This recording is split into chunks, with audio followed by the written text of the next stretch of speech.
Buenas tardes, profesor. Mi nombre es José Oces y yo les voy a hablar sobre los sensores de temperatura. Los sensores PT100 son un tipo específico de detector de temperatura, RTD, o sea, detector de temperatura por resistencia.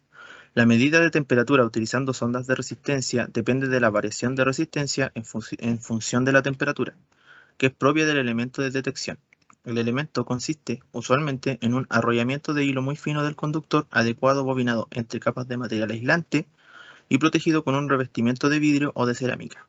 El material que forma el conductor se caracteriza por el llamado coeficiente de temperatura de resistencia, que expresa a una temperatura especificada la variación de la resistencia en ohmios del conductor por cada grado que cambie su temperatura. Un termopar, llamado también termocupla, es un transductor formado por la unión de dos metales distintos que produce una diferencia de potencial muy pequeña, que es de milivoltios, que es función de la diferencia de temperatura entre uno de los extremos denominado punto caliente o unión caliente y el otro llamado punto frío o unión fría. El termopar se basa en el efecto descubierto por Seebeck en 1821 de la circulación de una corriente en un circuito cerrado formado por dos metales diferentes cuyas uniones, una llamada unión de medida o caliente y unión de referencia o fría, se mantienen a distinta temperatura. Esta circulación de corriente obedece a dos efectos termoeléctricos combinados: el efecto de Peltier, que provoca la liberación o absorción de calor en la unión de los metales distintos cuando una corriente circula a través de la unión, y el efecto Thomson, que consiste en la liberación o absorción de calor cuando una corriente circula a través de un metal homogéneo en el que existe un gradiente de temperaturas. La combinación de los dos aspectos, el de Peltier y el de Thomson, es la causa de la circulación de corriente al cerrar el circuito en el termopar. Esta corriente puede calentar el termopar y afectar la exactitud en la medida de la temperatura, por lo que, durante la medición, debe hacerse mínimo su valor. Estudios realizados sobre el comportamiento de termopares han permitido establecer tres leyes fundamentales. 1. Ley del circuito homogéneo. En un conductor metálico homogéneo no puede sostenerse la circulación de una corriente eléctrica por la aplicación exclusiva de calor.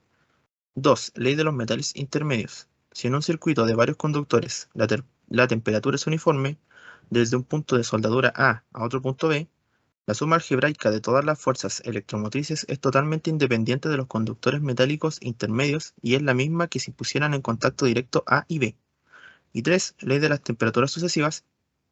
La FEM, generada por un termopar con sus uniones a las temperaturas T1 y T3, es la suma algebraica de la FEM del termopar con sus uniones a T1 y T2 y de la FEM del mismo termopar con sus uniones a las temperaturas T2 y T3. Por estas leyes se hace evidente que en el circuito se desarrolla una pequeña tensión continua, proporcional a la temperatura de la unión de medida, siempre que haya una diferencia de temperaturas con la unión de referencia. La forma más simple de medir la temperatura del proceso mediante una sonda de resistencia es hacer pasar una corriente por la sonda, lo que dará lugar a una caída de tensión. Se disipa calor en la sonda y su calentamiento aumenta la resistencia. Además, las resistencias de conexión entre el polímetro y las sondas alteran la medida de la resistencia de la sonda. Las ondas de resistencia se conectan a puentes de Weston convencionales o a otros circuitos digitales de medidas de resistencia. Un puente de Weston consiste en un rectángulo formado por resistencias, cuyos extremos opuestos están conectados, uno a una fuente de tensión constante y el otro a un galvanómetro. Cuando por variación de una resistencia el galvanómetro detecta corriente nula, se dice que el puente está equilibrado. El puente de Weston está dispuesto en montajes denominados de 2 hilos, de 3 hilos o de 4 hilos, según sean los hilos de conexión de la sonda de resistencia al puente. Los materiales que forman el conductor de la resistencia deben poseer las siguientes características: alto coeficiente de temperatura de la resistencia, ya que de este modo el instrumento de medida será muy sensible. Alta resistividad, ya que cuanto mayor sea la resistencia a una temperatura dada, tanto mayor será la variación por grado. Relación lineal resistencia-temperatura. Rigidez y ductilidad, lo que permite realizar los procesos de fabricación de estirado y arrollamiento del conductor en las bobinas de la sonda, a fin de obtener tamaños pequeños, que tiene que ver con la rapidez de respuesta. Estabilidad de las características durante la vida útil del material. En general, la sonda de resistencia de platino utilizada en la industria tiene una resistencia de 100 ohmios a 0 grados Celsius. Las formas de los elementos de platino son de bobina y de película metálica de platino. El sensor de película metálica es de pequeño tamaño y responde rápidamente a las variaciones de temperatura. Sus características resistencia a temperatura son similares a las de los sensores de bobina. Los materiales que se usan normalmente en las sondas de resistencia son el platino y el níquel, para temperaturas criogénicas. La sonda de resistencia del germanio puede trabajar entre 0.05 y 100 Kelvin, 100 grados Kelvin, con una resistencia de 10.000 ohm para 1 grado Kelvin, una sensibilidad de 35.000 ohmios o Kelvin a 4.2 Kelvin y un coeficiente de resistencia negativo. O sea, a más temperatura, menos resistencia. Sin embargo, su relación resistencia-temperatura es compleja y requiere calibración en muchos puntos. En la siguiente tabla se pueden ver los valores de resistencia de las ondas de PT100, a señalar que en la misma tabla es válida para termoresistencias PT500, o sea, de 500 ohmios a 0 grados Celsius, y PT1000, de 1000 grados ohmios de 1000 ohmios a 0 grados Celsius, multiplicando los valores correspondientes por 5 y por 10 respectivamente. Las bobinas que llevan enrollado el hilo de resistencia están encapsuladas y situadas dentro de un tubo de protección o vaina de material adecuado al fluido del proceso. O sea, acero inoxidable 304, acero inoxidable 316, etc. Aquí podemos ver las tablas de la PT100, de las resistencias de la PT100. Y aquí está la otra tabla para cuando van aumentando los grados.